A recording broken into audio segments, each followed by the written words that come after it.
Chapter 1। वो घर जहां सब कुछ था फिर भी कुछ ना था। ईथन अभी पैदा भी नहीं हुआ था, लेकिन उसकी कहानी शुरू हो चुकी थी। एक बड़ा सा घर था शहर के एक अच्छे मोहल्ले में। घर में इज्जत थी, रौनक थी। बाहर एक स्कूल था जो इस परिवार का अपना था, जहां बच्चों की आवाजें सुबह से शाम तक गूंजती रहती थी। कुछ दूर जमीन के खेत थे जो इस खानदान की पहचान थे, उनकी मेहनत की निशानी। ये परिवार कोई आम परिवार नहीं था। ईथन के ताऊजी, उनके पिता के भाई, गवर्नमेंट में थे।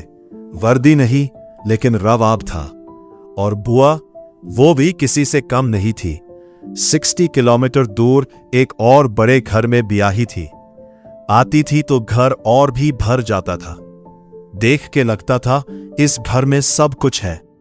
लेकिन घर के एक कोने में एक और इंसान रहती थी, ईथन के पापा की बुआ।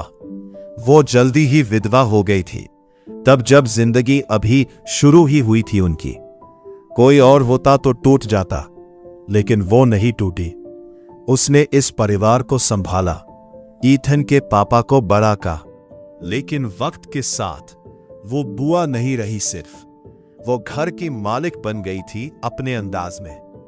पुराने हरियाणा की मिट्टी से बनी औरत, जो सोचती वही सही, जो कहती वही फाइनल। छोटी छोटी बातों पे आवाज उठती, फिर बड़ी बातों पे, फिर वो बातें जो दिल में घाव कर जाती है और भुलाए नहीं भूलती।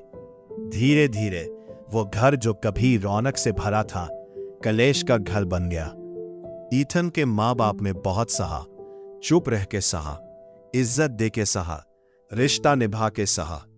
लेकिन एक दिन ऐसा आया जब दोनों ने एक दूसरे की आंखों में देखा और बिना कुछ कहे समझ गए, अब नहीं।